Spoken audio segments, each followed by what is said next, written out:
যে কিভাবে আমরা একটা ইসলামী রাষ্ট্র কায়েম করব।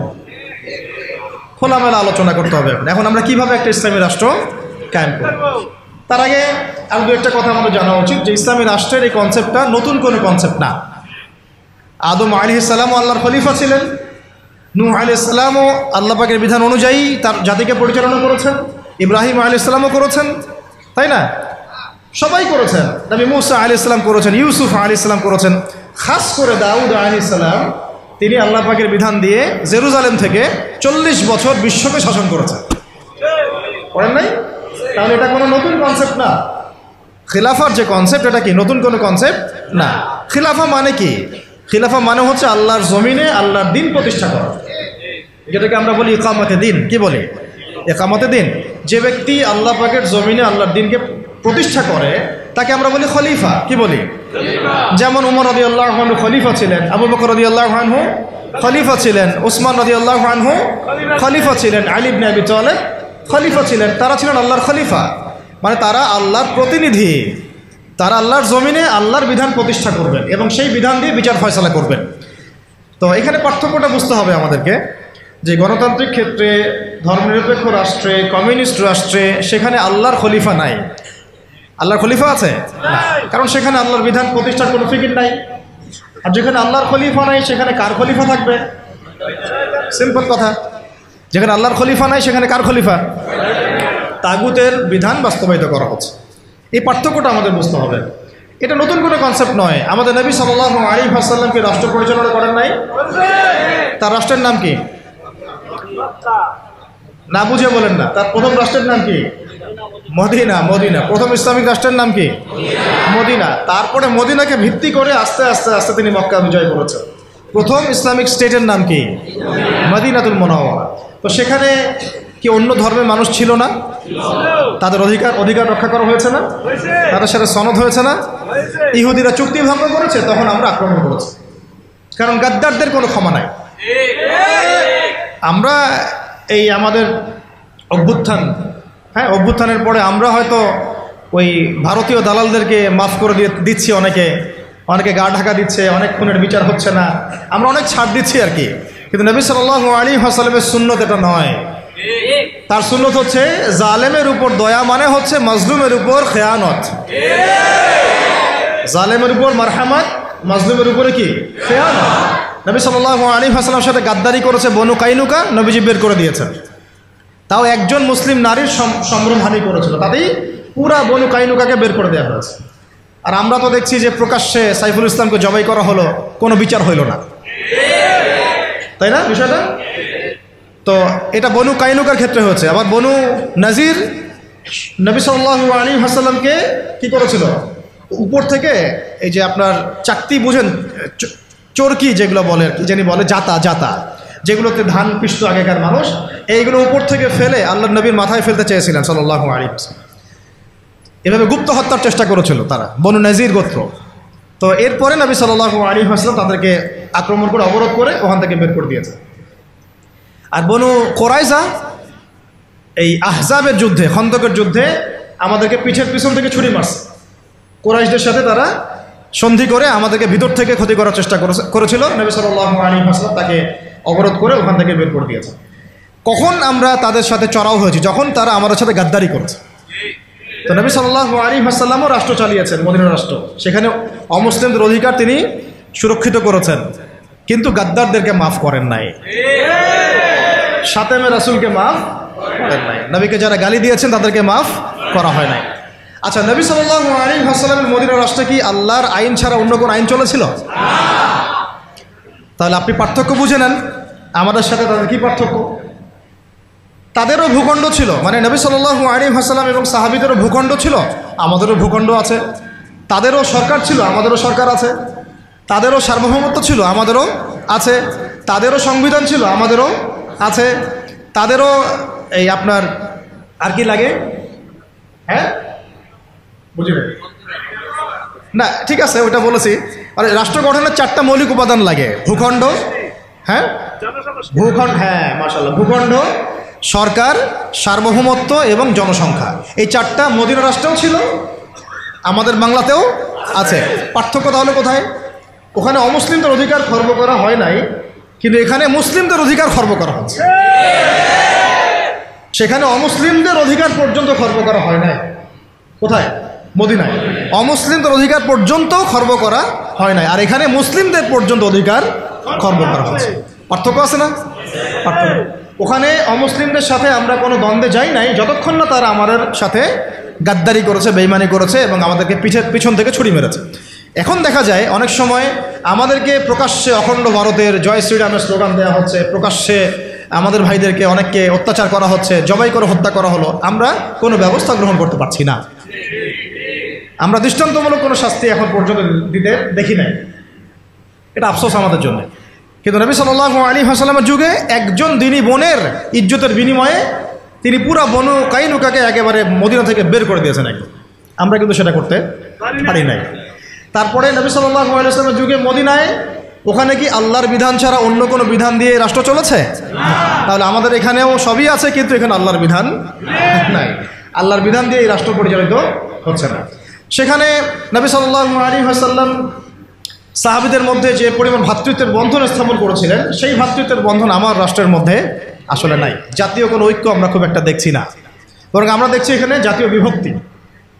এমনকি মুসলিমদের মধ্যে আমরা শত শত বিভক্তি দেখছি এবং ছাড় না দেওয়ার মানসিকতা দেখছি। আর নবী সাল্লাল্লাহু আলাইহি ওয়াসাল্লামের মদিনা রাষ্ট্র অন্য কোনো পরাশক্তির সামনে মাথা নত করে নাই, করেছিল? কিন্তু আমাদের দেশের কাঠামোটা যেটা, সেটা আমরা কিন্তু বিভিন্ন পরাশক্তির কাছে আমরা দাসত্বের শৃঙ্খলে আবদ্ধ হয়ে গেছি, তাই না? আবার নবী সাল্লাল্লাহু আলাইহি ওয়াসাল্লামের মদিনা রাষ্ট্র বিশ্বের বুকে মাথা উঁচু করে একদম স্পষ্ট স্বাধীন রাষ্ট্র ছিল। আমরা কিন্তু বিশ্বের বুকে মাথা তুলে এখন পর্যন্ত সেই স্বাধীনতা অর্জন করতে পারি? সত্যি কথা এটাই। নবী সাল্লাল্লাহু আলাইহি ওয়াসাল্লামের মদিনা রাষ্ট্র ছিল এমন একটা কাঠামো যার উপর দাঁড়িয়ে তিনি গাজওয়া এবং সারিয়া অভিযানগুলো করেছেন, জিহাদ এবং দাওয়াতের মাধ্যমে আরও বড় পরিসরে দিন প্রতিষ্ঠা করেছেন। কিন্তু আমাদের রাষ্ট্রগুলো, ইসলামী রাষ্ট্রগুলোর মধ্যে কিন্তু এইরকম গাজওয়া বা সারিয়া এই অভিযানগুলোতে অংশ নেওয়ার মতো কোনো সুযোগ পাওয়া যায় না। নবী সাল্লাল্লাহু আলাইহি ওয়াসাল্লামের মদিনা রাষ্ট্রে কোনো মাজলুম তার অধিকার খর্ব হতো না। কিন্তু আমরা এখানে দেখছি যে মাজলুমের অধিকার খর্ব হতেই আছে আর হতেই আছে, হতেই আছে, আর জালেম পার পেয়েই যাচ্ছে, পেয়েই যাচ্ছে, পেয়েই যাচ্ছে। নবী সাল্লাল্লাহু আলাইহি ওয়াসাল্লামের মদিনা রাষ্ট্রে কোনো খেয়ানত ছিল না, আমানতদারিতা ছিল, তাই না? কোনো দুর্নীতি ছিল না, ইনসাফ ছিল। কিন্তু আপনি আমাদের রাষ্ট্রগুলোতে দেখবেন উপর থেকে নিচ পর্যন্ত খালি খেয়ানত, জুলুম আর দুর্নীতি। তো মৌলিক অনেক পার্থক্য আছে না? সর্বোপরি নবীজির মদিনা রাষ্ট্র ছিল একটা খিলাফা স্টেট। কি স্টেট? খিলাফা স্টেট, যেখানে জনগণ এবং সরকার সবাই আল্লাহর কাছে জবাবদিহিতায় বাধ্য, এবং সেই রাষ্ট্র পরিচালিত হয়েছিল শরিয়া আইন দ্বারা, অর্থাৎ কোরআন এবং হাদিসের বর্ণিত আইন দ্বারা। নবীজি বলতেন যে আমার মেয়ে ফাতিমাও যদি চুরি করে তবুও আমি তার হাত কেটে ফেলব, তাই না? আর আমাদের এই কাঠামোগুলোর মধ্যে আমরা দেখছি যে কোরআন এবং হাদিসের আইনের কোনো তোয়াক্কাই করা হচ্ছে, বরং এমন কিছু আইন আমরা চাপিয়ে নিয়েছি নিজেদের উপরে যেগুলোতে বাদীও মরে যায়, বিবাদীও মরে যায়, মামলা মরে না। কাউকে হ্যারাস করতে চাইলে দুই একটা মিথ্যা মামলা দিলেই বাস সারা জীবন সে জেলের মধ্যে পচে মরে। যে কাউকে হ্যারাস করা যায়, যাকে তাকে গুম করা যায়, যাকে তাকে ক্রস ফায়ার দেওয়া যায়, মিডিয়াকে নিজের ইচ্ছা মতো চালানো যায়, ঠিক আছে, ইসলাম বিদ্বেষ ছড়ানো যায়। হ্যাঁ, তথাকথিত মুনাফেক, তথাকথিত না, এগুলো পাক্কা মুনাফেকদেরকে দিয়ে টকশো করানো যায়, ঠিক আছে, দিয়ে ইসলাম বিদ্বেষ ছড়ানো যায়, শিক্ষা থেকে ইসলামকে উঠানো যায়, সংস্কৃতি থেকে ইসলামকে উঠানো যায়, মানুষকে সুদ খাওয়ানো যায়, পুরো জাতিকে মায়ের সাথে জেনা করানো যায়, তাই না? এবং নিজের ক্ষমতা টিকিয়ে রাখার স্বার্থে মুশরিকদের দাসত্ব করা যায়, তো এই রাষ্ট্র ব্যবস্থাগুলোর মৌলিক পার্থক্য কি আমরা বুঝতে পারছি? যে মদিনা রাষ্ট্র কীরকম একটা পবিত্র এবং প্রামাণ্য একটা রাষ্ট্র ছিল, স্বতন্ত্র, স্বাধীন, সার্বভৌম একটা রাষ্ট্র ছিল, যে রাষ্ট্র এবং জনগণ আল্লাহ ছাড়া কাউকে ভয় করতো না, তাই না? এবং সেই রাষ্ট্রটাকে ভিত্তি করে নবী সাল্লাল্লাহু আলাইহি ওয়াসাল্লাম দাওয়াত এবং জিহাদের মধ্য দিয়ে আস্তে আস্তে রাষ্ট্রের আয়তন বাড়িয়েছেন, জনসংখ্যা বেড়েছে, ইসলাম প্রসারিত হয়েছে। এবং যেই মক্কায় 13 বছর আমরা জুলুমের শিকার ছিলাম, সেই মক্কা আমরা বীরের বেশে জয় করলাম, তাই না? শুধু কি সেখানেই থেমে গেলাম? সেটাকে ভিত্তি করে আবার আবু বকর রাদিয়াল্লাহু আনহু, ওমর, ওসমান, আলী, 4 খলিফার যুগে ইসলাম অর্ধেক বিশ্ব পর্যন্ত ছড়ায় গেল। একদম ওই আপনার স্পেন থেকে, পর্তুগাল থেকে নিয়ে চায়না পর্যন্ত, এদিকে আপনার কি বলবো আফ্রিকা থেকে নিয়ে একেবারে সাইপ্রাস থেকে শুরু করে আফগানিস্তান, পাকিস্তান, সিন্ধু পর্যন্ত পুরো কন্টিনেন্টটা ইসলামের ছায়াতলগত হলো না 4 খলিফার সময়? ওই খেলাফা রাষ্ট্রের উপর দাঁড়িয়ে হয়েছে। ওটা আমাদের ইতিহাস, এটা আমাদের শেকড়। আমরা এই জাতি ছিলাম, সেখান থেকে আমরা কোথায় আসছি একটু চিন্তা করতে পারছেন? পুরো রাষ্ট্র ব্যবস্থার মধ্যে দুর্নীতি, অনিয়ম, জুলুম, খেয়ানত, মানে মাজলুমের অধিকার খর্ব করা, হ্যাঁ, আইনের সুশাসন নিশ্চিত না হওয়া, একেবারে জোরজার মূল্যোক্তার, জ্ঞানীদেরকে মূল্যায়ন না করা, মূর্খদের রায় নিয়ে রাষ্ট্র পরিচালনা করা, হ্যাঁ, এবং আল্লাহ বিরোধী আইনগুলোকে হালাল করে নেওয়া, আল্লাহর হালালকে হারাম করে নেওয়া, আল্লাহর হারামকে হালাল করে ফেলা, হ্যাঁ, তাগুতি বিধান চাপিয়ে দেওয়া, ইসলামকে সংকুচিত করা, ইসলাম বিদ্বেষ ছড়ানো। কি করি নাই আমরা? কি করি নাই আমরা? মূল কথা হচ্ছে আমরা ইসলামটাকে শুধু ব্যক্তি জীবনে ওই ইহুদি খ্রিস্টানদের মতো, ওরা যেমন গির্জায় প্যাগোডায় ধর্মকে সংকুচিত করেছে, ওই রকম আমরাও চেয়েছি যে ইসলামকে মসজিদের মধ্যে ঢুকায় তালা মেরে রেখে দেব, বাইরে ইসলামকে আমরা আসতে দিব না, তাই না? এটার বাস্তব রূপরেখা আমরা দেখেছি এই সেকুলার রাষ্ট্রগুলো। তো এখন যদি আমরা এগুলো থেকে কোনো শিক্ষা নিয়েই থাকি, তাহলে আমাদের আগে জানা উচিত যে ইসলামী রাষ্ট্র ব্যবস্থায় সুবিধা কি, অসুবিধাগুলো কি, এবং এখানে আমাদের ভূমিকাটা কি, নাকি আমরা আসলে চাই এভাবেই চলতে থাক? আসলে সিদ্ধান্তে আসে নাকি? আপনারাই বলেন তো, আসলে এভাবেই চলতে থাকা উচিত?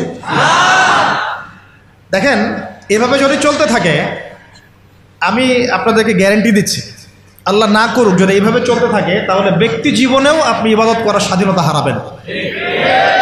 ইভেন আমরা তো আশঙ্কা করছিলাম যে কোন দিন জানি দাড়ি রাখার নিষেধাজ্ঞা চালু হয়।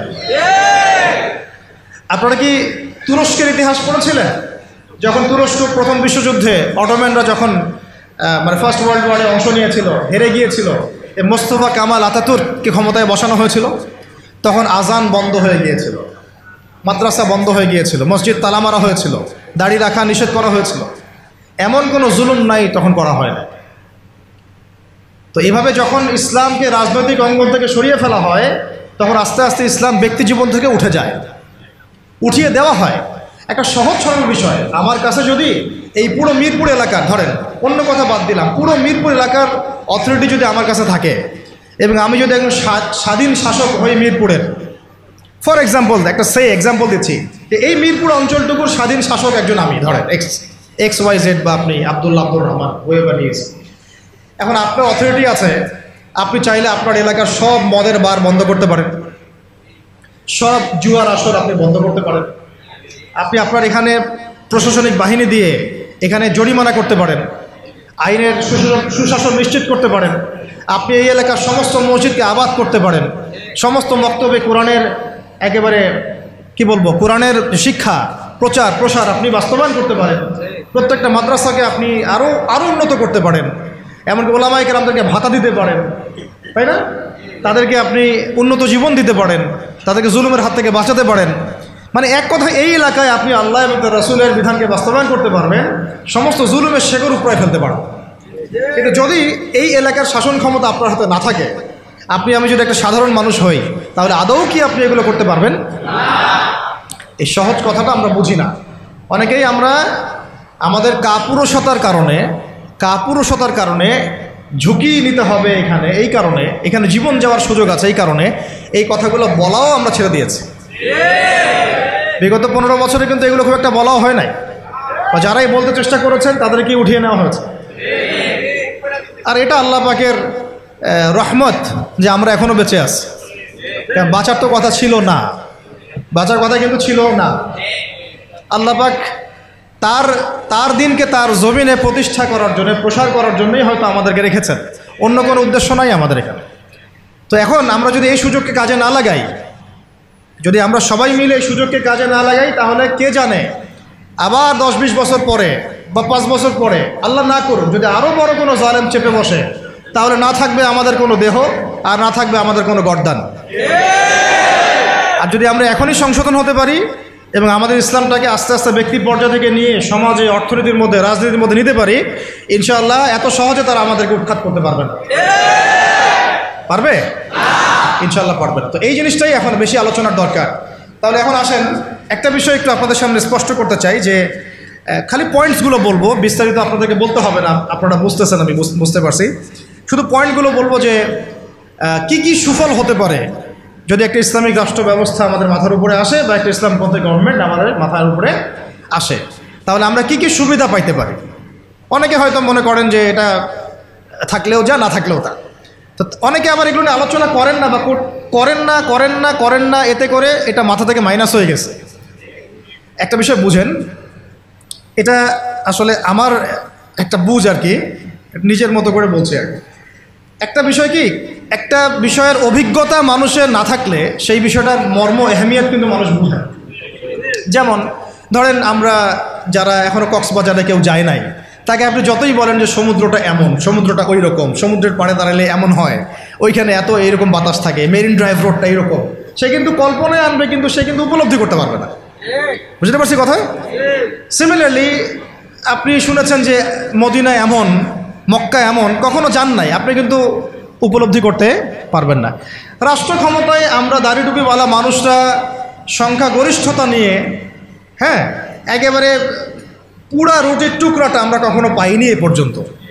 পেয়েছি কি বিগত প্রায় 50, 60, 70 বছরে? তাহলে আমরা কিভাবে জানবো যে সেটার এহমিয়তটা কি, সেটার গুরুত্বটা কি, সেটা থাকলে আমরা কি করতে পারি? ওটা তো আমার অভিজ্ঞতা নাই, তো আমার কি নাই, আমার অভিজ্ঞতা নাই তো। কিন্তু দেখেন সেকুলারদেরকে দেখেন, এই ডেমোক্রেটিক সিস্টেমে যারা আছে তাদেরকে দেখেন, তারা কেউ 5 বছর থাকছে, কেউ 10 বছর থাকছে, কেউ 15 বছর থাকছে, তারা বুঝেছে যে তার মজাটা কি, এবং সেটা থাকলে সে কি করতে পারবে। তারা তো কেউ আল্লাহর বিধানের জন্য সেখানে যায় নাই। কেউ গিয়েছে ধরেন যে 10 বছর লুটপাট করেছে, জুলুম করেছে, দুর্নীতি করেছে, বিদেশে টাকা পাচার করেছে, যে মেয়েটাকে পছন্দ হয়েছে উঠাই নিয়ে আসছে, ঠিক আছে, ধর্ষণের সেঞ্চুরি করছে, ওই ক্ষমতা কাজে লাগায় সে হল দখল করছে, জমি দখল করছে, ব্যাংক দখল করছে, কোম্পানি দখল করছে, সে ওই মজাটা বুঝছে আর কি, ক্ষমতার মজা কি, ওর অর্থে মজা বললাম আর কি, ঠিক আছে। সে বুঝতে পারছে যে হ্যাঁ, ক্ষমতা থাকলে আমার এই জিনিসগুলো আমি তো পাবো। এই জন্য দেখেন, 1000 বার মাইর খাইলেও, নেতাকর্মী জীবন দিলেও সে ওই রাজনীতি থেকে সরে যায় না, তাই না? 10 বছর মাইর খায়, আবার আসে না, আমাকে যাইতে হবে, কারণ ওখানে কি মজা আমি তো জানি, ওইটা যদি একবার পাই তাহলে আমি আবার এইগুলা পাবো, তাই না বিষয়টা? তো ওদের একটা উদাহরণ দিয়ে বোঝালাম। এই জন্য দেখেন, তারা তাদের এই রাজনৈতিক মুভমেন্ট থেকে কখনো সরে যায় না। সরে যায় কখনো? যায়নি, যায় না, যাবেও না, কারণ তারা ওর অভিজ্ঞতা অর্জন করেছে, তারা ওর মজাটা বুঝেছে। কিন্তু আমরা কখনো ওখানে গিয়ে আল্লাহর বিধান কি কায়েম করতে পেরেছি? আমরা তো ওখানে গিয়ে ন্যায় বিচার, ইনসাফ, হ্যাঁ, তারপরে আপনার আল্লাহর বিধান, শরিয়া আইন, তারপরে হুদুদ, কিসাস, এই যে বিষয়গুলো আমরা তো বাস্তবায়ন করতে পারি নাই। আমাদের ওই অভিজ্ঞতাটা নাই, তো এই কারণে আমাদের মধ্যে থেকে আলোচনা উঠে গেছে আস্তে আস্তে, খুব কম, লিমিটেড। কিন্তু আমরা যদি একবার ওখানে যেতে পারি, তখন দেখবেন আপনারাও বা আমরাও ওইটা ছাড়তে চাবো না, কারণ আমরা জানি ওখানে গেলে ইসলামকে কত বড় পরিসরে কায়েম করা যাবে ইনশাআল্লাহ, তাই না? আমরা ইসলামিক সেন্সে বলছি, আমরা ওখানে গেলে বুঝতে পারবো যে আমরা কত বড় পরিসরে ইসলামের খেদমত করতে পারবো ইনশাআল্লাহ। যেহেতু আমরা যেতে পারি নাই, তাই আমাদের মধ্যে ওই অভিজ্ঞতাটা কিন্তু এখন অর্জিত হয় না। এই কারণে আলোচনাগুলোর দরকার, যে ওখানে গেলে কি পেতে পারেন বা সুফলটা কি হতে পারে, আর না গেলে কি কুফলগুলো হচ্ছে। শুধু পয়েন্টগুলো বলবো। 1 নাম্বার, যদি একটা ইসলামিক সরকার আমাদের মাথার উপরে আসে এবং একটা ইসলামপন্থী রাষ্ট্র আমরা সামনে কায়েম করতে পারি, সামনে বলতে হতে পারে 5 বছর পরে, 10 বছর পরে, যদি কায়েম করতে পারি ইনশাআল্লাহ, তাহলে সর্বপ্রথম আমরা পুরো দেশে সালাত কায়েম করতে পারবো। সালাত কায়েম করতে পারবো, কায়েম। আমরা এখন নামাজ পড়ি, তাই না? নামাজ কায়েম করি ব্যক্তি জীবনে, পারিবারিক জীবনে, কিন্তু আমরা জাতিগতভাবে কিন্তু নামাজ কায়েম করতে পারি না। আপনি তো চার্জ করতে পারছেন না। আমাদের মুরব্বী ওলামা কেরাম অনেকে এখানে আছেন, যে কয়েক বছর আগেই মদিনায় যারা নামাজ পড়তো না, দোকান খোলা থাকতো না আমাদের সময়, তাদেরকে ধরে নিয়ে যাইতো না, গারামা দিত, গারামা, জরিমানা, অনেকে তো পিটাইতো, জেলও দিত, অনেকে ওই মরুভূমিতে গিয়ে রেখে দিয়ে আসতো, হাইটা আইতো, শাস্তি। মানে নামাজ যদি রাষ্ট্র চায় তাহলে জনগণকে পড়াতে পারে। রাষ্ট্র যদি চায় জনগণকে মাস্ক পড়াইতে পারে না? হ্যাঁ, তো রাষ্ট্র যদি চায় তাহলে জনগণকে নামাজও পড়াইতে পারবে ইনশাআল্লাহ। আর যারা বুঝে না তাদেরকে শিখাইতে পারবে, যারা নামাজ পড়তে জানে না তাদেরকে আমরা ইসলামিক সেন্টারে পাঠাতে পারবো, তরবিয়ত দিতে পারবো, ওলামায়ে কেরামের সহবতে নিয়ে শিখাইতে পারবো, তাই না? কিন্তু আপনি এটা রাষ্ট্রীয় উদ্যোগে এখন আর করতে পারবেন না। এটা ব্যক্তি জীবনে সীমাবদ্ধ হয়ে থাকে তখন। তো ব্যক্তি জীবনে থাকলে তো আপনি পড়লেও কি না, মানে পড়লে কেউ চার্জ করার নাই, না পড়লেও কেউ চার্জ করার নাই, এটা আপনার ব্যক্তিগত বিষয়ের সাথে নিসবত হয়ে গেল। কিন্তু জাতিগতভাবে কিন্তু নামাজ কায়েম হলো না। কিন্তু নবী সাল্লাল্লাহু আলাইহি ওয়াসাল্লাম কি মসজিদে কোনো সাহাবী না আসলে বা আসতে না পারলে খোঁজ দিতেন না? ওমর রাদিয়াল্লাহু আনহু খোঁজ দিতেন না? ওখানে কি এমন কোনো মুসলিম ছিল যিনি নামাজ পড়তেন না? তো এই একটা বিষয়, যেখানে আমরা কিন্তু এটা করতে এখনো পারি না। আপনি বলছেন 90% মুসলিমের দেশ, দেখেন 70% নামাজ পড়ে না। শুধু নামাজ না, তখন আপনি চাইলে প্রাইমারি লেভেলে, প্রাইমারি স্কুলে কোরআন শিক্ষা বাধ্যতামূলক করতে পারতেন না? হাই স্কুলে আরবি ভাষা শিক্ষা বাধ্যতামূলক করতে পারতেন, কোরআনের কিছু অনুবাদ তো বাধ্যতামূলক করতে পারতেন, সিলেবাসভুক্ত করতে পারতেন। অনার্স লেভেলে গিয়ে আমাদের এই ভাইরা তখন কোরআনের তাফসীর করতে পারতো, তর্জমা করতে পারতো, হাদিসের এরাব দিতে পারতো, ইবারত পড়তে পারতো। তারা কি পারে? 95%ই পারে। মাস্টার্স লেভেলে গিয়ে তারা ইফতা দেওয়ার মতো যোগ্যতা হয়তো অর্জন করতে পারতো। আরও অনেক কিছু করা সম্ভব ছিল, কিন্তু এটা আপনি আর রাষ্ট্রীয়ভাবে এখন করতে পারছেন না। তাহলে একটা বিষয় হচ্ছে, দেখুন এক্সাম্পলটা বুঝেন, এখানে তো অনেক ফ্যাক্টরি আছেন আপনাদের এখানে, এটা দেখে মনে পড়লো আর কি উদাহরণটা, যে দেখেন ধরেন আমি একটা চাদর পরেছি, এটা ধার করছি আর কি, এটা আমার না। ধরেন আমি একটা চাদর পরেছি, এখন এই চাদরটা ধরেন যে এক ভাই হাতে সেলাই করছে, 10 জন মিলে হাতে সেলাই করছে, 10টা চাদর উৎপন্ন হচ্ছে, আর এখানে একটা চাদর তৈরির ফ্যাক্টরি আছে। উৎপাদন কার বেশি হবে?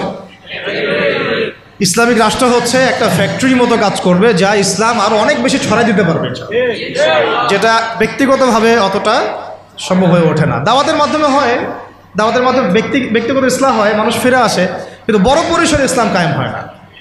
বরং আমরা ইসলাহের যত মেহনত করি, ওরা ওদের শয়তানি শক্তি দিয়ে ওইটাকে আবার নস্যাৎ করার চেষ্টা করে, তাই না?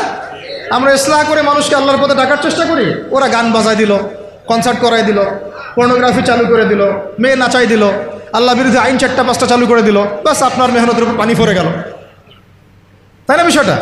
অথচ যদি আমরা একটা ইসলামিক স্টেটের দিকে যেতে পারতাম, ইসলামিক রাষ্ট্র ব্যবস্থার দিকে, তাহলে ওই ক্ষমতা আমাদের হাতে থাকতো যে তারা উপরের লেভেল থেকে ইসলাম বিরোধী কোনো শক্তিকে মানে আমাদের উপর চাপিয়ে দিতে পারতো না। 1 নম্বর হচ্ছে আমরা নামাজ প্রতিষ্ঠা করতে পারতাম জাতিগতভাবে, যেটা আমরা এখন পারছি না। 2, আমরা যাকাত কায়েম করতে পারতাম, যাকাত প্রতিষ্ঠা করতে পারতাম রাষ্ট্রীয়ভাবে।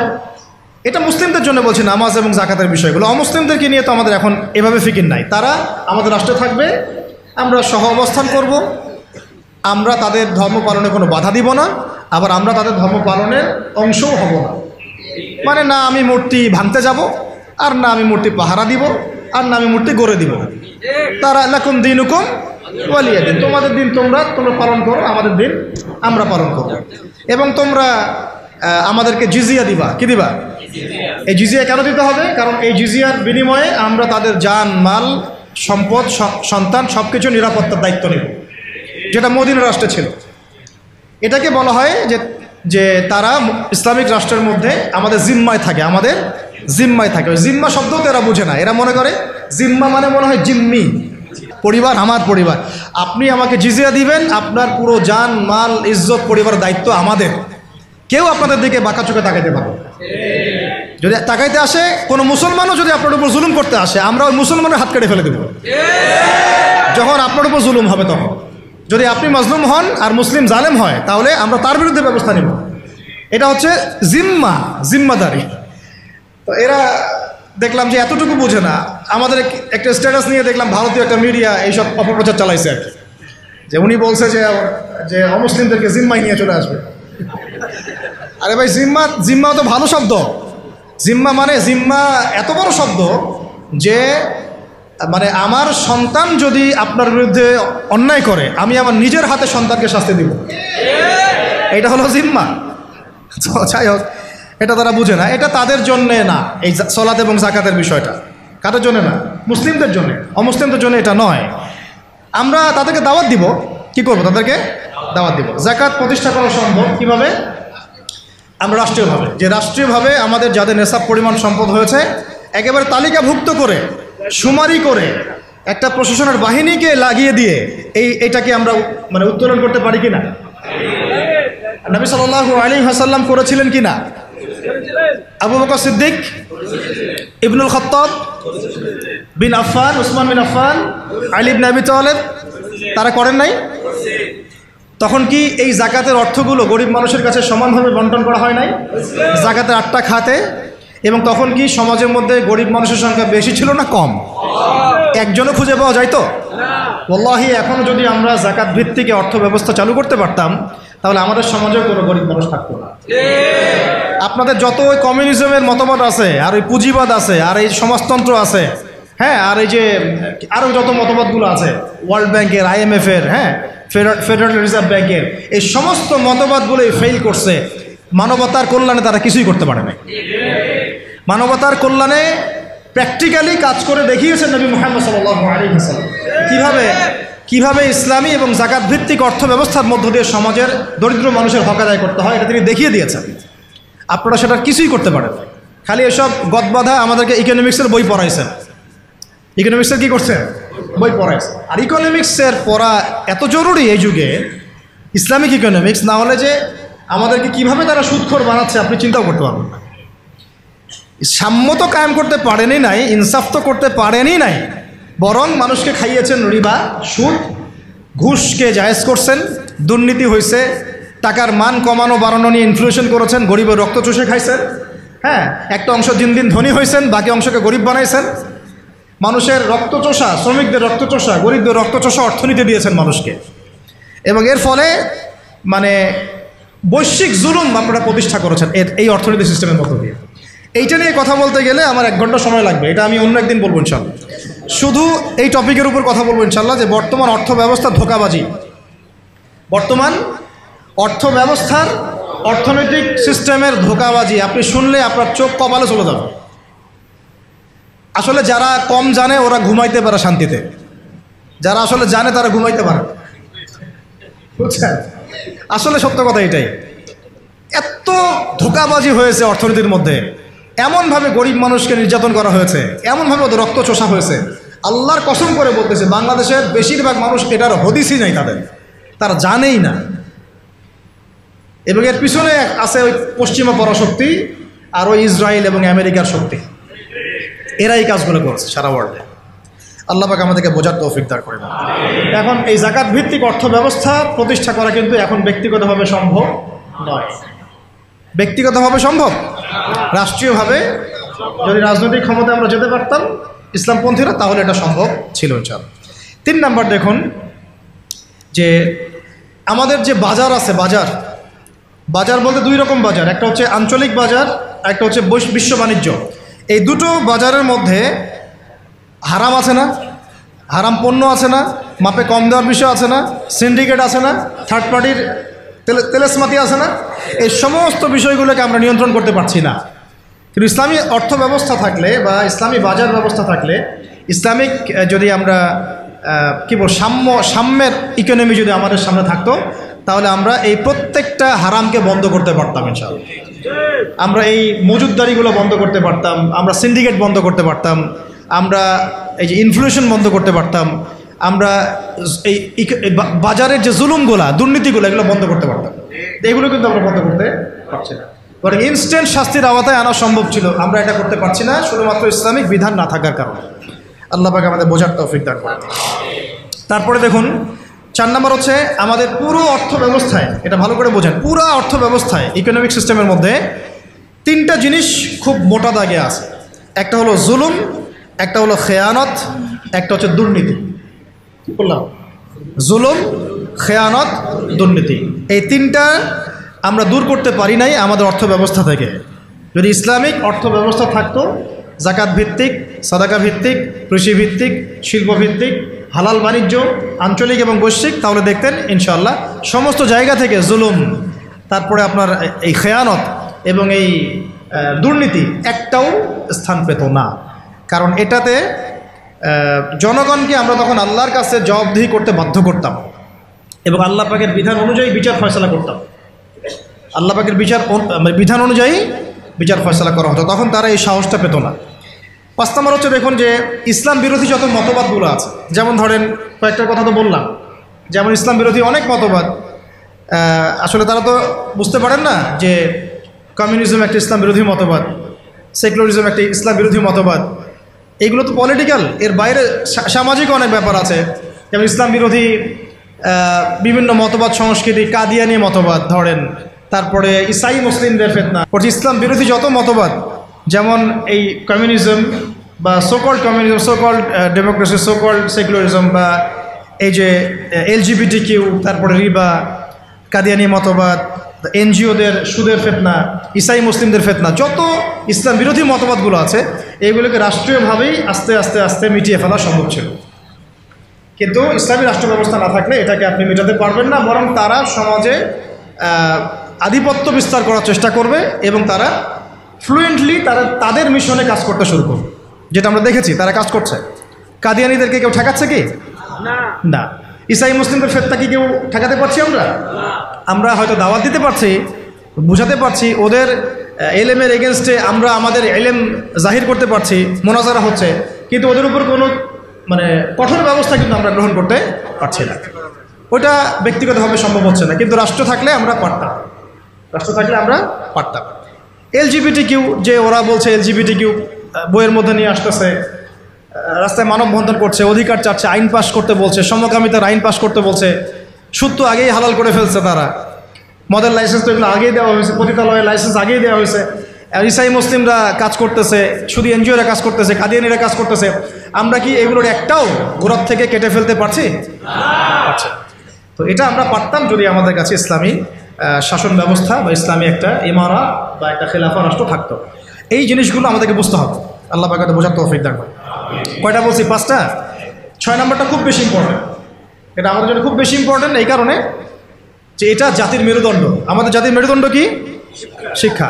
এখন আসেন একটু পিছনে ফিরে তাকান, বিগত 30, 40, 50 বছরে, বিগত 30 থেকে 40 বা 50 বছরে জাতীয় শিক্ষা ব্যবস্থার মধ্যে ইসলাম কতটুকু আছে আর কতটুকু নাই? আদৌ কি আছে?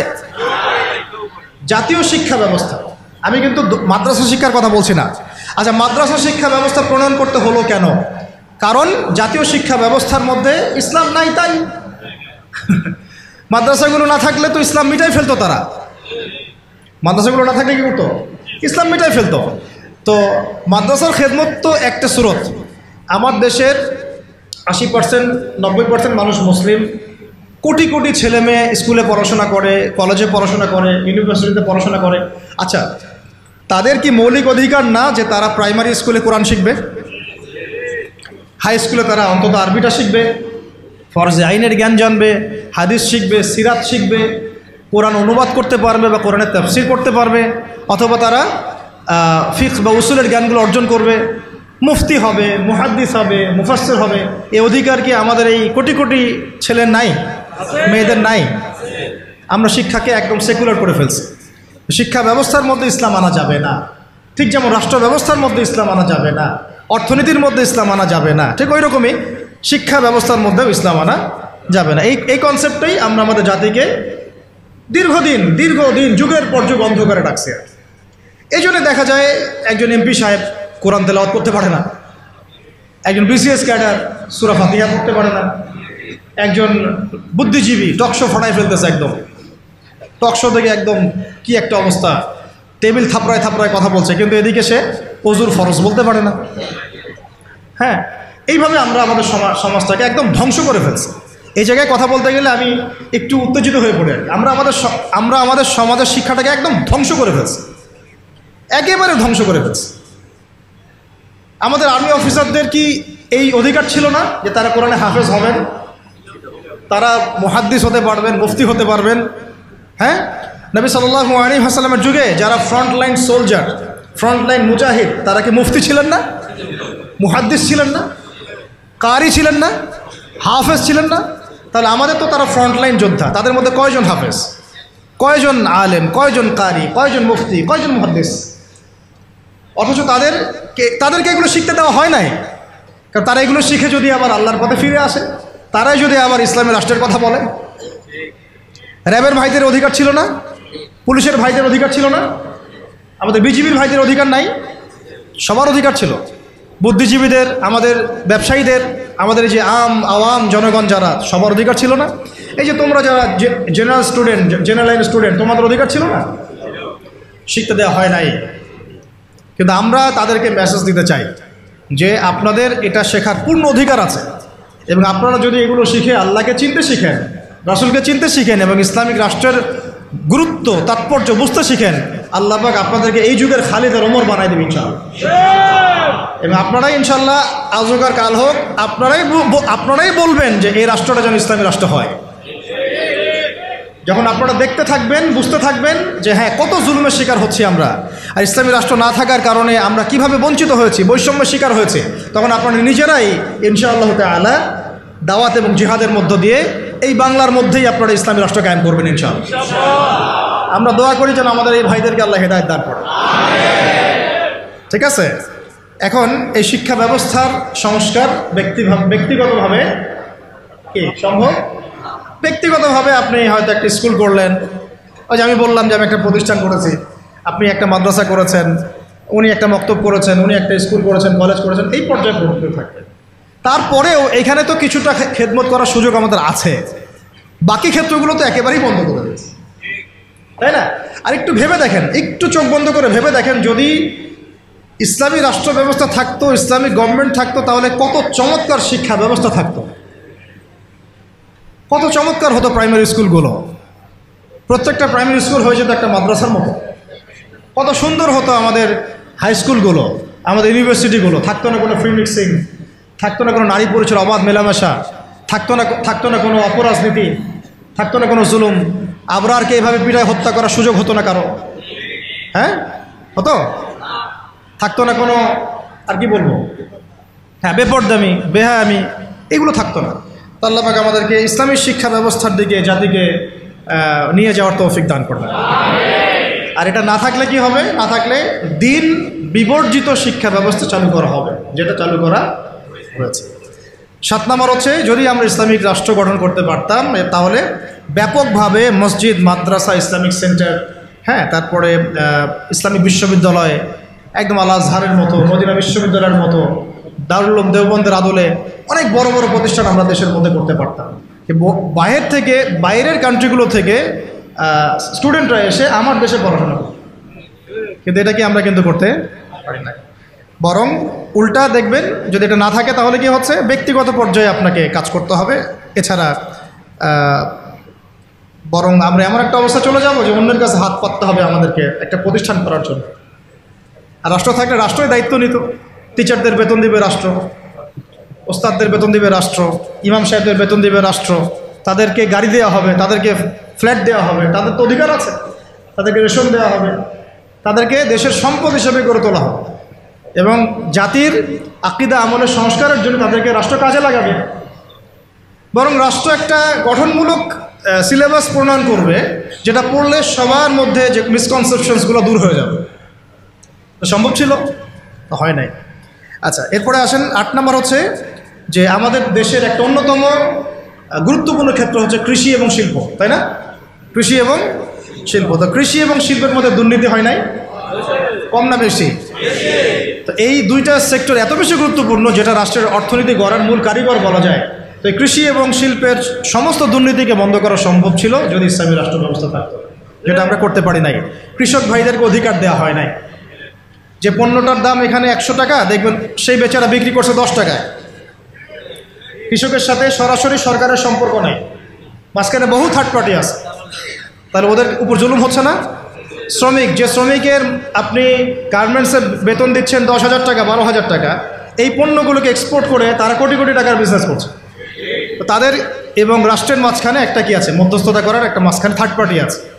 এই মাঝখানে অনেক টাকা পয়সা গায়েব হয়ে যাচ্ছে একবার উপরে। এর উপরে যাচ্ছে না, যাচ্ছে কানাডায়, সুইজারল্যান্ডে, সুইস ব্যাংকে, অমুক জায়গায়, তমুক জায়গায়। হ্যাঁ, তো এই যে গরিবের রক্তচোষা অর্থনীতি, এটা বন্ধ করা যেত যদি আমরা ইসলামী রাষ্ট্র ব্যবস্থা প্রণয়ন করতে পারতাম। কি লম্বা হয়ে যাচ্ছে নাকি? আচ্ছা, 25টা পয়েন্ট বলবো আপনাদেরকে ইনশাআল্লাহ। কয়টা? আজকের মতো 25টা, আরও আছে। যখন কিতাব আসবে ইনশাআল্লাহ তখন আরও 50টা 100টাও পাবেন ইনশাআল্লাহ। কয়টা বলছি? 8টা। হ্যাঁ, 8টা না 8টা। 9 নম্বর লিখেন। 9 নম্বর হচ্ছে যাবতীয় অপসংস্কৃতিকে রুখে দেওয়া সম্ভব ছিল, যেমন স্টার জলসা, জি বাংলা, পরকীয়া শেখানো হয়, জেনা শেখানো হয়, মদ খাওয়া শেখানো হয়, হ্যাঁ, তারপরে ওই যে গুন্ডা মাস্তানি করাকে হিরোর রোল দেওয়া হয়, আর আমাদের ছেলে পেলে ওইটাকে ফলো করে। সমকামিতাকে প্রমোট করা হচ্ছে, এলজিবিটিকে প্রমোট করা হচ্ছে, এখন তো ট্রান্সজেন্ডারকে প্রমোট করা হচ্ছে। তো এই জিনিসগুলোকে এবং পর্ন সাইটগুলা এগুলোকে বন্ধ করা সম্ভব ছিল রাষ্ট্রীয় উদ্যোগে, কিন্তু আপনি ব্যক্তিগত উদ্যোগে এটা করতে পারবেন না। আচ্ছা, 9 নম্বর হচ্ছে এটা কত, 10 নম্বর হচ্ছে এটা খুব গুরুত্বপূর্ণ, খুবই গুরুত্বপূর্ণ। সেটা হচ্ছে ইসলামী রাষ্ট্র ব্যবস্থা যদি না থাকে, তাহলে এই যে অনলাইন এবং অফলাইনে যত প্রিন্ট এবং ইলেকট্রনিক মিডিয়া আছে, এদের মিথ্যাচার আপনি বন্ধ করতে পারবেন, এদের ইসলাম বিদ্বেষ আপনি বন্ধ করতে পারবেন না, এদের শয়তানি আপনি বন্ধ করতে পারবেন না। ওই প্রথম আলোর সামনে গিয়ে আপনি গরু জবাই করেন না যাই করেন, ওর কিছুই যায় আসবে না, কিছু যায় আসবে না। ছেলে মানুষই হবে একটা, ওর কিছু যায় আসবে?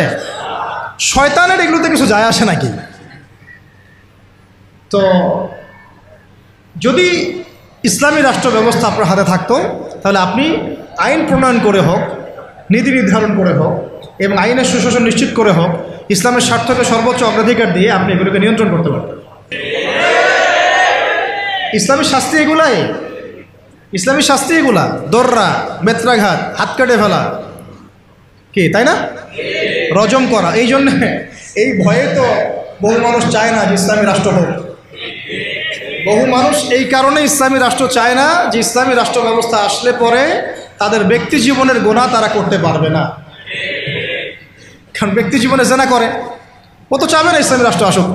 ব্যক্তি জীবনে মদ খায়, ও তো চাইবে না যে মদ, আরে বাপরে বাপ, ইসলামী রাষ্ট্র আসলে তো 80টা বেত্রাঘাত করবে আমাকে, তাই না? ইসলামী রাষ্ট্র আসলে তো পরকীয়া করতে পারবে না, তখন তো আপনি ধরেন যে এই খোলামেলা এবং উন্মুক্ত কনসার্ট আপনি করতে পারবেন না। আপনি শুনলে বাসায় শুনবেন, ব্যক্তিগতভাবে পাপ করবেন, জনগণকে পাপি করতে পারবেন না, তাই না? ইসলামী রাষ্ট্র আসলে অনেকের অনেক সমস্যা আছে, আবার ওই সমস্যাগুলোর কারণে তারা আবার চায় না ইসলামী রাষ্ট্র আসুক। তো যাই হোক, চাক আর না চাক, একটা কথা বলে দেই, অনলাইনে দিয়ে দিব আমরা এগুলা, মানে কেউ চাক আর না চাক, কেউ চাক বা নাই বা চাক, আজ হোক আর কাল হোক, এই বাংলাদেশের বুকে ইসলামী রাষ্ট্র কায়েম হবেই হবে। কেউ এটাকে বদলাইতে পারবে না। কেন পারবে না বলেন, কেন পারবে না? কারণ নবী সাল্লাল্লাহু আলাইহি ওয়াসাল্লাম ভবিষ্যৎবাণী করেছেন যে একটা কাঁচা বাড়ি বাদ থাকবে না, একটা পাকা বাড়ি বাদ থাকবে না, যেখানে আল্লাহ পাক তার তাওহীদের কালিমা লা ইলাহা ইল্লাল্লাহ মুহাম্মাদুর রাসূলুল্লাহকে প্রকাশ করাবেন না। ওরা যে বলছেন অখণ্ড ভারত হবে, হ্যাঁ অখণ্ড ভারত হবে ঠিকই, তবে সেটা হবে কিসের? ইসলামের এবং তাওহীদের কালিমা লা ইলাহা ইল্লাল্লাহ মুহাম্মাদুর রাসূলুল্লাহ। অপেক্ষা করতে থাকো, তোমরা অপেক্ষা করতে থাকো, ফান্তাজিরু ওয়া ইন্না মাআকুম মিনাল মুনতাজিরিন, কোনো সমস্যা নাই, কিন্তু এটা হবেই হবে ইনশাআল্লাহ। আর যে কথাটা আল্লাহ নবীজি মুখ দিয়ে বলেছেন যে জেরুজালেম মুক্ত হবে এবং জেরুজালেম থেকে ঈসা আলাইহিস সালাম কি করবেন, 40 বছর এই বিশ্বকে শাসন করবেন, কারো ক্ষমতা নাই এটাকে ঠেকায়, এটাকে বদলাই দিবে, এই ক্ষমতা না ইসরায়েলের আছে, আর না আমেরিকার আছে, আর না পশ্চিমা সভ্যতার আছে, আর না আমাদের এই গোমূত্রখোর মোদিদের আছে, ওদেরও না। এরা তো গোমূত্রখোর, এরা কি খোর? যারা গরুর পেশাব পান করে ওদের মাথায় কি থাকতে পারে? তো যখন ওগুলো খেয়ে নেশা মাথায় উঠে আর কি, তখন হেডাম দেখায়, বুঝতে পারছেন কথা? যাই হোক, আমরা দোয়া করি আল্লাহ পাক তাদেরকে হেদায়েত দান করেন। আবু জেহেলের জন্য তো দোয়া করা হয়েছিল না, আল্লাহ আবু জেহেল বা ওমর রাদিয়াল্লাহু আনহুর মধ্যে যাকে আপনি ভালোবাসেন আল্লাহ আপনি হেদায়েত দান করেন। এমন হতেই পারে যে তাদের বহু মানুষ ইসলামের সৌন্দর্য দেখে আমাদের দিনে ইনশাআল্লাহ দীক্ষিত হবে, এটা হতেই পারে। বিইজ্জে আজিজ আও যুল্লি যালিল, একটা হাদিসে আছে যে সম্মানের ঘরে সম্মানের সাথে ঢুকবে, অসম্মানের ঘরে একবার অপদস্থ করে ইসলাম ঢুকবে ইনশাআল্লাহ। তো যাই হোক, পয়েন্টটা ছিল কি, যে আমরা যদি ইসলামিক রাষ্ট্র ব্যবস্থা থেকে যেতে পারি, তাহলে প্রিন্ট এবং ইলেকট্রনিক মিডিয়ার এই যে ইসলাম বিদ্বেষ, এগুলোকে আমরা বন্ধ করতে পারবো। তখন আমরা ইনসাফ প্রতিষ্ঠা করতে পারবো এবং সত্য মানুষের কাছে প্রচার করতে পারবো। সারা বিশ্বে ইসলামকে এই যে জঙ্গি সন্ত্রাসী এই শব্দগুলো কারা ছড়াইছে বলেন তো? এই মিডিয়ারাই ছড়াইছে। কারা ছড়াইছে? এই মিডিয়ারা ছড়াইছে। ইহুদিরা ছড়াইছে, খ্রিস্টানরা ছড়াইছে, জায়নিস্টরা ছড়াইছে। সবাই ইসলামকে জঙ্গি ধর্ম, সন্ত্রাসীর ধর্ম এগুলো ছড়াইছে না? মুজাহিদদেরকে বলেছে এরা সন্ত্রাসী। এখন পর্যন্ত হামাসের ভাইদেরকে তারা বলে সন্ত্রাসী। আর এই জালেম ইসরায়েলকে তারা বলে কি বলে? হ্যাঁ, মানবতাবাদী না? আমাদের ভাইরা ওখানে নির্যাতিত হচ্ছেন, নিপীড়িত হচ্ছেন, কিন্তু আল্লাহ পাকের কাছে ওই জায়গাটা অনেক মকবুল একটা জায়গা। কেন মকবুল? আল্লাহ পাক ওই জায়গা থেকে বেশি সুহাদা নিচ্ছেন আল্লাহর কাছে, বেশি শহীদ আল্লাহ ওইখান থেকে নিচ্ছেন। তো এটা দেখে আমাদের তো রক্ত আর ঠান্ডা থাকে না, সবার গরম হয়ে যায়, কেউ দেখতেও পারি না এখন এগুলা। কিন্তু আমাদের হাত বাঁধা, আপনি কিছু করতে পারছেন না। কেন কিছু করতে পারছেন না? কারণ আমাদের হাতে কোনো ইসলামিক রাষ্ট্র নাই। তাই ব্যক্তিগতভাবে আপনি সেখানে কিছু করতে পারবেন না, কিন্তু ইসলামিক রাষ্ট্র ব্যবস্থা থাকলে আমরা আমাদের ভাইদের পাশে দাঁড়াতে পারতাম, আমরা মাজলুমদের পাশে দাঁড়াতে পারতাম, অথবা অন্তত পক্ষে আমরা জাতিসংঘকে চাপ দিতে পারতাম না? অথবা আমরা ইউনাইটেড একটা মুসলিম কমিউনিটি করতে পারতাম পুরো বিশ্বের শক্তিশালী মুসলিম রাষ্ট্রগুলো নিয়ে। তখন দেখতাম যে ওরা কোথায় পালানোর রাস্তা খুঁজে পায়। কিন্তু আমরা কিন্তু এটা করতে পারছি না। বরং ওরা করেছে ন্যাটোর মাধ্যমে, ওরা ঐক্যবদ্ধ জোট করে আমাদেরকে ভয় দেখাচ্ছে। তো এই জন্য অনেক কারণ আছে ভাই।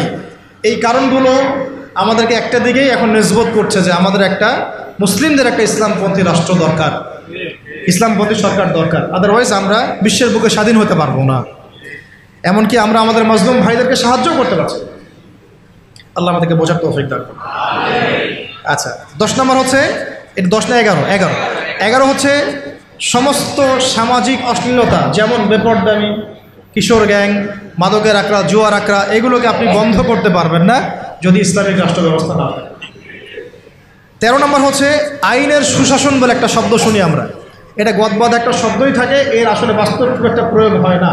বরং আমরা দেখেছি আইনকে হাতিয়ার করে নিয়ে মানুষ রাজনীতি করেছে, ব্যক্তি আক্রোশ ঝেড়েছে এবং ব্যক্তির স্বার্থ চরিতার্থ করেছে, দলের স্বার্থ উদ্ধার করেছে, তাই না?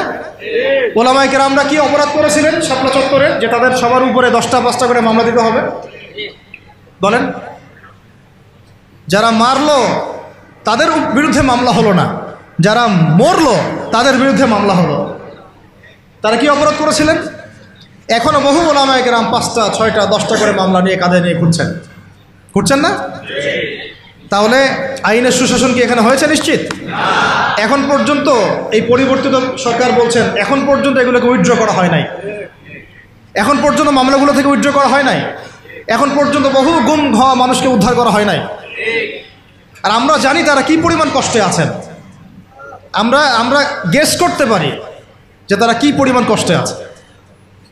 এটা তো আপনি গেস করতে পারবেন না, কারণ আপনার সে অভিজ্ঞতা নাই, সমুদ্র দেখেন নাই, আপনি বুঝবেন কিভাবে এর গভীরতা কেমন। সেখানে একদিন মনে হবে 1 বছরের সমান, একদিন মনে হবে কি 1 বছরের সমান। এমন বহু মানুষ ভিতরে এখনও আছে যারা মাজলুম, নির্যাতিত, নিপীড়িত, এখন ওদেরকে বের করা হয় নাই। এখনও বহু মানুষের গায়ে মিথ্যা মামলা ঝুলছে, বহু ওলামায়ে কেরাম মামলা নিয়ে ভুগছেন। আর মামলা এমনভাবে দিয়ে রাখে যে সকালবেলা আপনি হাজিরা দিবেন ঢাকায়, একেবারে আবার দেখা যাবে কালকে আবার হাজিরা দেওয়া লাগবে রাজশাহীতে, তারপরে হাজিরা দেওয়া লাগবে চট্টগ্রামে। এইভাবে তারা হ্যারাস করছে মানুষ। আর 4টা 5টা মামলা কার উপর থাকলে তার আর কোনো হ্যারাসমেন্টের প্রয়োজন নাই, এইটাই তার সারা জীবনকে শেষ করে ফেলবে। তার জমি জমা বাড়ি গাড়ি বিক্রি করেও সে ওখান থেকে বেরোতে পারবে। এটা কি আইনের সুশাসন নিশ্চিত হয়েছে? যদি ইসলামিক রাষ্ট্র ব্যবস্থা থাকতো তাহলে প্রত্যেকটা জালেমের বিচার হতো, প্রত্যেকটা মাজলুমকে আমরা বেকসুর খালাস করে দিতাম এবং এখানে তাওহীদপন্থী সৎ এবং যোগ্য আইনজীবীদেরকে আমরা রাখতে পারতাম না? শুধু তাই না, এই যে ব্রিটিশ আইন চলতেছে, ব্রিটিশ আইন, এই ব্রিটিশ আইনের যে ফাঁকফোকর, নোংরামি, তাগুতি সিস্টেম, এগুলোকে পরিবর্তন করে আমরা আল্লাহর শরিয়া আইন বাস্তবায়ন করতে পারতাম। আচ্ছা, 13 নম্বর হচ্ছে খুব জরুরি পয়েন্ট, সমস্ত অপরাধের বিচার এবং আইনের যে সুশাসন এটা নিশ্চিত করা সম্ভব, সমস্ত অপরাধগুলোর বিচার করা সম্ভব ইনসাফের সাথে, শরিয়া আইনের সাথে এবং আল্লাহর বিধানের অনুকূলে, যেটা ইসলামিক স্টেট না থাকলে কখনোই সম্ভব নয়। একটা জেনার ঘটনা ঘটেছে নবী সাল্লাল্লাহু আলাইহি ওয়াসাল্লামের যুগে, তিনি কি বিচার করেন নাই? চুরি হয়েছে, তিনি কি বিচার করেন নাই? মদপান হয়েছে, তিনি কি বিচার করেন নাই? তিনি কোন উৎস থেকে আইন নিয়ে বিচার করেছেন? আল্লাহর পক্ষ থেকে আইন দিয়ে বিচার করেছেন। সেটা কিন্তু আমাদের বিগত 50, 60, 70, 100 বছরে আমরা করতে পারি নাই। তো ইসলামী রাষ্ট্র ব্যবস্থা না থাকলে এটা কখনোই সম্ভব হবে না। ঠিক আছে। 14 নম্বর হচ্ছে হুদুদ এবং কিসাস কায়েম করা সম্ভব হবে না। কি বললাম? হুদুদ এবং কিসাস কায়েম করা সম্ভব হবে না যদি ইসলামী রাষ্ট্র ব্যবস্থা না থাকে। যদি থাকে তাহলে আপনি হুদুদ কায়েম করতে পারবেন, কিসাসও কায়েম করতে পারবেন। কিসাস কি? হত্যার বদলে হত্যা, খুনের বদলে খুন। এই যে মনে করেন কয়দিন আগে দেখলেন না, একটা বাস এসে পিষে দিয়ে চলে গেল। রাস্তাঘাটে কত ঘটনা ঘটছে, এমন ঘটছে না? কত ঘটনা ঘটছে, কত যে নিরপরাধ মানুষ আমাদের সমাজে প্রাণ হারায়। কোনো হিসেব আছে? কোনো তালিকা আছে? সবগুলোকে সুষ্ঠু কোনো বিচার হয়? বহু মানে জালেম পার পেয়ে যায় না? কিন্তু হুদুদ আর কিসাস থাকলে কোনো জালেম পার পাইতো না, বরং এগুলো সবার সামনে দৃষ্টান্তমূলক শাস্তি দেওয়া হতো। যেমন এই এলাকায় যদি কোনো চুরি হতো তাহলে সবার সামনে তাকে নিয়ে এসে তার হাত কেটে ফেলা হতো। তখন কি চুরি বাড়তো না কমতো? নিশ্চয়ই বাড়তো নাকি? চুরি কি বাড়তো? এটা হচ্ছে একটা সাইকোলজিক্যাল ট্রিটমেন্ট। এটা একটা সাইকোলজিক্যাল ট্রিটমেন্ট যে মানুষ যখন দেখে যে হ্যাঁ, আরে চুরি করলে তো এমন শাস্তি দিবে, জেনা করলে তো ভাই আমার এমন শাস্তি আছে, মানুষ ভয়ে অনেক সময় পাপ করে, ভয়ে পাপ করে। এটা খুব জরুরি। খালি মানুষকে শুধুমাত্র আপনি মানে মিষ্টি মিষ্টি ওয়াশ করে লাইনে আনতে পারবেন না। তোমার ওয়াজের সাথে সাথে কি লাগবে? মেডিসিনও লাগবে। কি লাগবে? মেডিসিনও লাগবে। তো এই মেডিসিনগুলো দিতে হবে ওহী ভিত্তিক। আল্লাহ পাক আমাদেরকে হুদুদ এবং কিসাস কায়েম করার তৌফিক দান করুন। আচ্ছা, একটা এক্সাম্পল দেই। এই যে আমাদের ছাত্র ভাইরা শহীদ হয়েছেন, শত শত হাজার হাজার, আল্লাহ ভালো জানেন সংখ্যা কত, আমরা জানি না। আমরা কিন্তু এক্স্যাক্ট সংখ্যা জানি না। বহু ভাই পঙ্গু হয়ে হাসপাতালে পড়ে আছেন। তাদের খুনের বিচার করা দরকার ছিল কি না? কতগুলো হয়েছে? যদি একটা এক্সাম্পল দিই, যদি ধরেন যে একজন ছাত্রকে হত্যা করার জন্যে একজন পুলিশ দরকার হয় বা একটা বুলেটও দরকার হয়, তাহলে তো যদি 1000 জন মারা যায় তাহলে 1000 পুলিশকে শাস্তির আওতায় আনা লাগতো আর কি। 1000 পুলিশ কি গ্রেফতার হয়েছে? হ্যাঁ, তাদেরকে আদেশদাতারা কি সবাই গ্রেফতার হয়েছে? তাদের মাস্টার মাইন্ডরা কি এখন পর্যন্ত ফাঁসির কাজটা ঝুলেছে কেউ? তো এই যে ইসলামী হুদুদ এবং কিসাস থাকলে এতদিন পর্যন্ত সবার আগে যে কাজটা হতো, এটা যদি তথাকথিত এই যে ডেমোক্রেটিক বিপ্লব না হয়ে যদি এটা হতো ইসলামিক কোনো রেভলিউশন, তাহলে সবার আগে বিচার হতো খুনের, হত্যার বিচার হতো। সবার আগে এই কাতিলদের কিসাস করা হতো। কিন্তু এটা কিন্তু হয় নাই, বিকজ এটা ইসলামিক মুভমেন্ট হয় নাই, এটা ইসলামিক কোনো রেভলিউশন হয় নাই। যাই হোক, যা হয়েছে হয়েছে, যা হয়েছে হয়েছে। এখন আমরা চেষ্টা করব যেন জালেম আবার ফিরে না আসে এবং মাজলুম যেন কখনো আবার নির্যাতিত না হয়, আর আস্তে আস্তে যেন আমরা ইসলামিক রাষ্ট্র ব্যবস্থা দিকে যেতে পারি। কারণ আমরা জানি যে একদিনে আমরা যেতে পারবো না। একদিনে কি পারবো? আলোচনাগুলো তো ওঠা উচিত, সবার জানা উচিত, জনসচেতনতা তৈরি করা উচিত। আজ হোক আর কাল হোক, ইনশাল্লাহ হবেই হবে ইনশাল্লাহ। এটা গেল আপনার কত নম্বর বললাম? 13 নম্বর। 14 নম্বর। 15 নম্বর হচ্ছে, এটা খুব জরুরি পয়েন্ট। প্রত্যেকটা ডিপার্টমেন্টে, হোক প্রশাসন, হোক ব্যাংকিং সিস্টেম, হোক ইকোনমিক্স, হোক রাজনীতিবিদদের মধ্যে, হোক আপনার প্রিন্ট মিডিয়া, ইলেকট্রনিক মিডিয়ায়, প্রতিটা ডিপার্টমেন্টে যত ভারতীয় দালাল আছে, বিজাতীয় দালাল আছে, বিজাতীয় দোসর আছে, এদেরকে আপনি চিহ্নিত করে শাস্তির আওতায় আনতে পারবেন না যদি আপনি ইসলামিক রাষ্ট্র ব্যবস্থার দিকে না যান। যতই চেষ্টা করেন ফাঁকফোকর দিয়ে তারা বের হয়ে যাবে। ইসলামিক রাষ্ট্র ব্যবস্থার মধ্যে নাই তো তারা এখানে ফাঁকফোকর খুঁজবে, পেয়েও যাবে, পার পেয়েও যেতে পারে। যেমনটা বিগত সময় হয়েছে না? বিগত সময় তো অনেক অপরাধী পার পেয়ে যায় নাই, গিয়েছে। সবার কি বিচার হয়েছে? হয় নাই। আল্লাহ পাক আমাদেরকে বোঝার তৌফিক দান করে না। 16 নম্বর হচ্ছে, এটা যদি একবার বলেছি আবার রিপিট হচ্ছে, যে গরিব মানুষের অধিকার নিশ্চিত করা যাবে। গরিবের অধিকার নিশ্চিত করা যাবে ইনশাআল্লাহ। শুধু গরিব না, জন্তু জানোয়ারের অধিকার পর্যন্ত নিশ্চিত করা যাবে ইনশাআল্লাহ। পশু পাখি, জন্তু জানোয়ারের অধিকার পর্যন্ত নিশ্চিত করা যাবে ইনশাআল্লাহ। ওমর রাদিয়াল্লাহু আনহু বলতেন যে আমি ভয় পাই যে আমার রাষ্ট্রে বা আমার রাজ্যে যদি ওই ইরাকের, সুদূর ইরাকের ফোরাত নদীর তীরে কোনো ছাগলের বাচ্চাও যদি না খেয়ে মারা যায়, আমি ভয় পাই যে আল্লাহ পাক সেই জন্যও আমাকে জবাবদিহি করাবেন। এটা ছিল ইসলামী খেলাফত।